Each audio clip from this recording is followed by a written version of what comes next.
2 of the Grand Finals here at ILP-4. And a very surprising map choice here from Squirtle, considering that the majority of Terran players within this tournament have actually gone ahead and selected this map alongside Antigua Shipyard, especially against Protoss players here.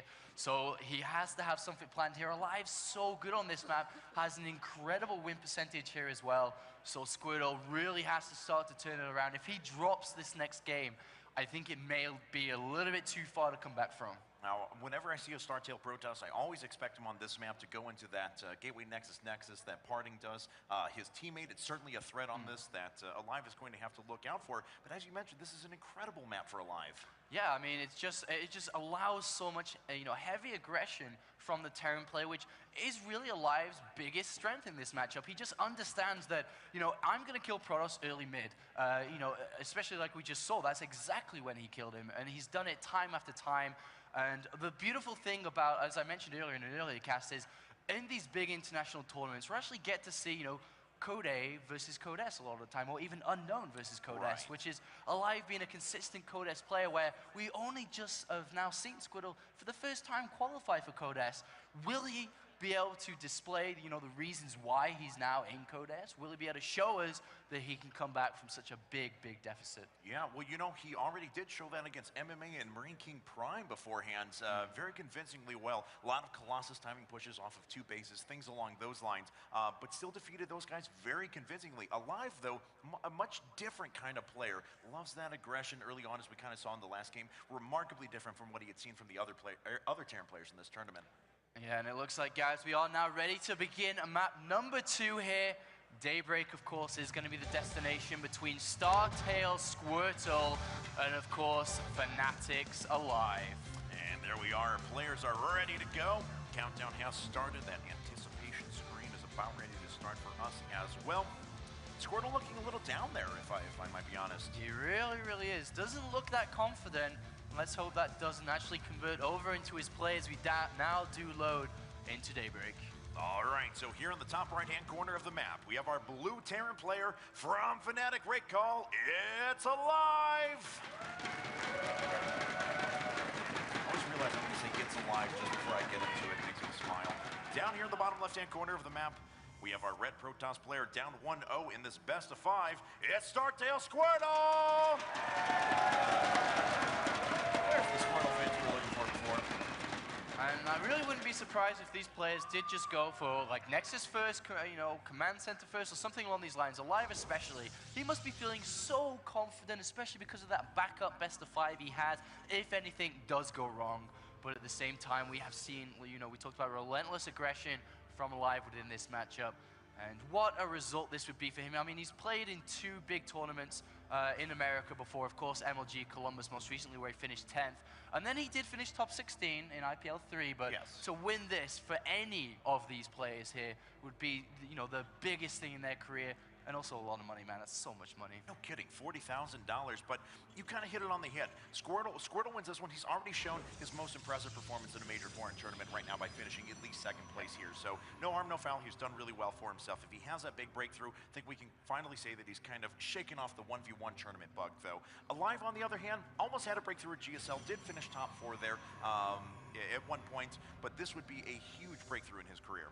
And we do have aLive not taking any gas. He's just going to go for that very regular. Well, actually, no. Okay. So we are going to see a second barracks once again here. Could be playing a little bit towards the map. Of course, this is a very Nexus-favored map. Are we going to see the Zealot skipped again? Are we going to see that double gas?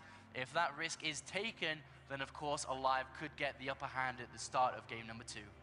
All right. Let's see here now how much damage he wants to try and do at the beginning of this game. Squirtle once again opening with pretty standard stuff. We'll see how quickly he gets that second gas this go around. He did decide to try a proxy Stargate in the last game. I don't know if he'll have the same intention here, but he is getting that second gas as his cybernetic score is on the way. Ooh, this may be difficult here for Squirtle. And, once again, let's see if he scouts, though, because he can put things together and be like, all right, well, is he going to try to do the same again? Is he moving up here to see it? Squirtle! Oh, wow, Squirtle! You are so good. Wow. picks up on that second barracks right away.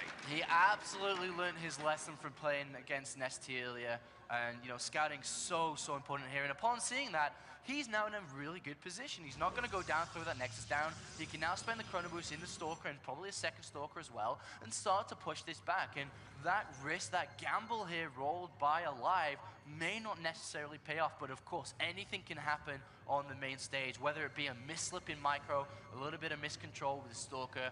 We'll have to find out. Yeah, we certainly will, as SCV has control of the Zelnaga Tower, but the Stalker says, no, thank you, I'll take that, please. And aLive now expanding, just starting that command center at the Natural.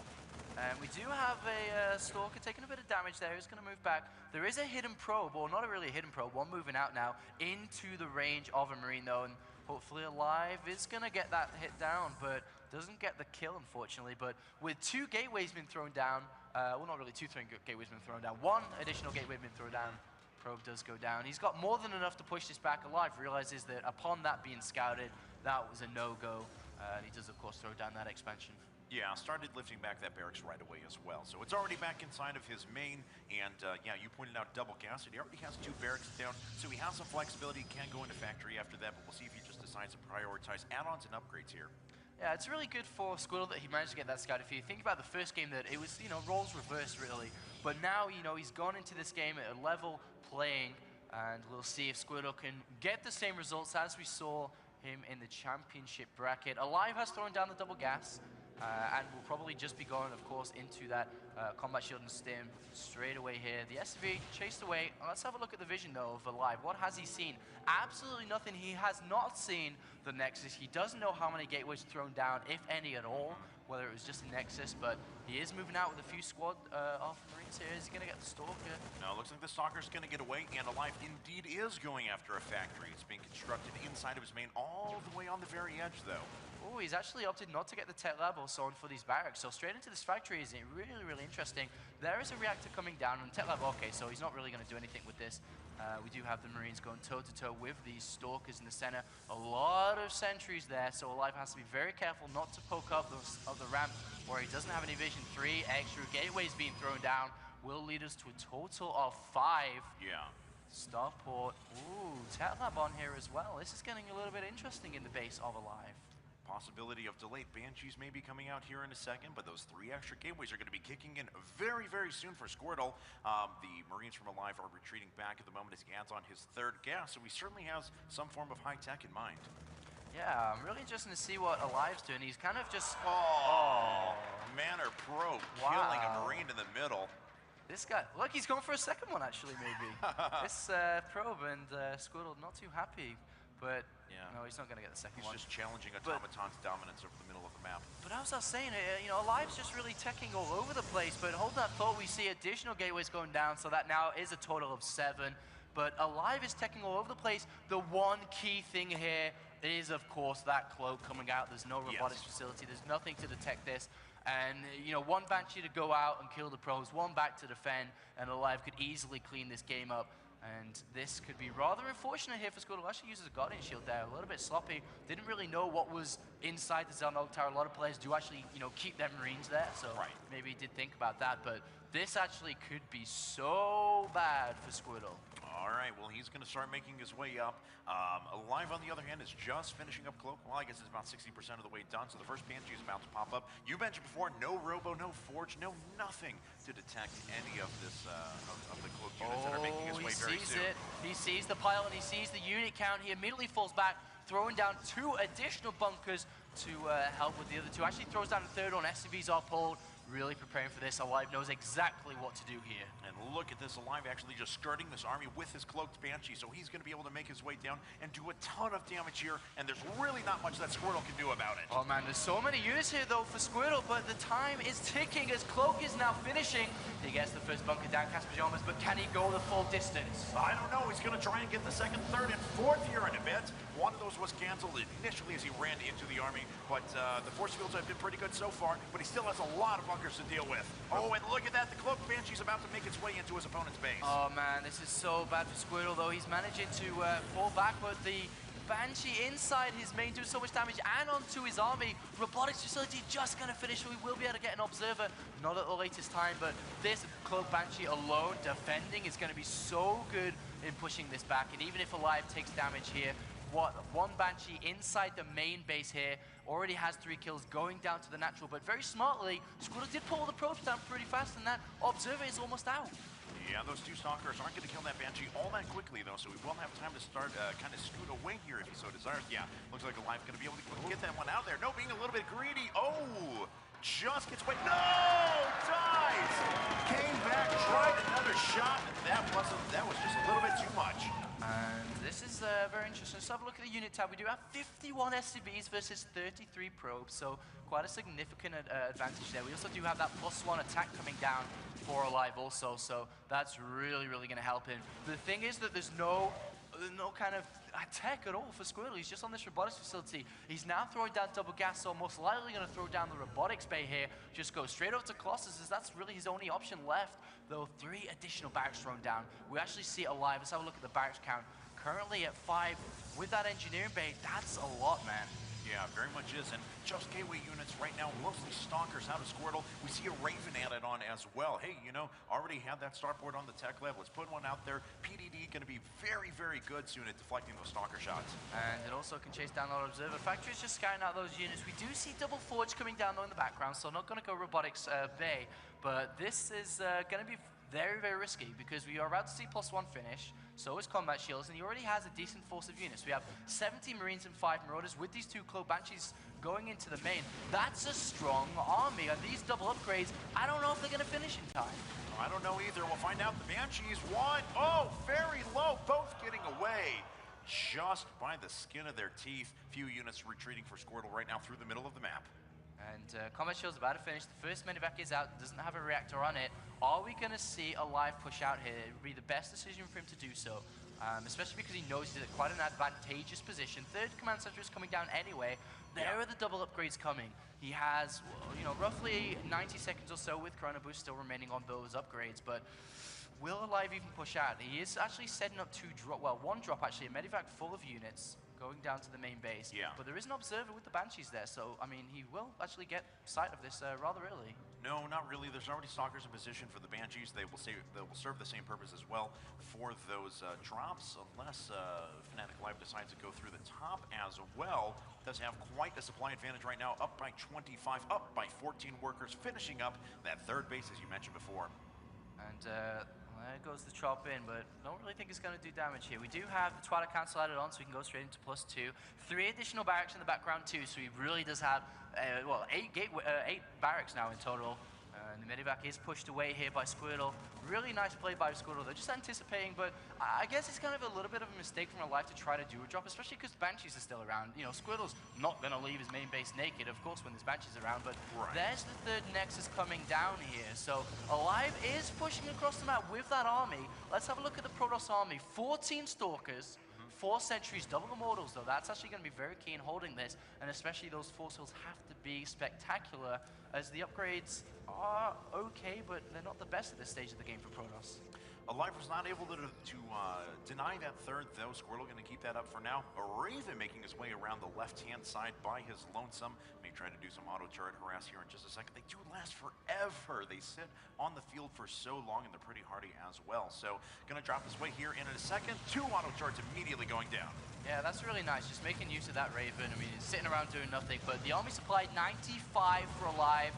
67 for Squirtle. He tries to pull Squirtle out of position with this auto turret, but he's not biting. He's still there and trying to get in there, but actually scans to check if there's an observer on top of his army, but there is no observer, so aLive is looking to do a big drop here. He puts everything in the medevacs, which we'll see momentarily. There we do see it, but an observer picks this up. This could be so big for Squirtle to turn this game around. Yeah, very much so. We'll see if he can pick up on those.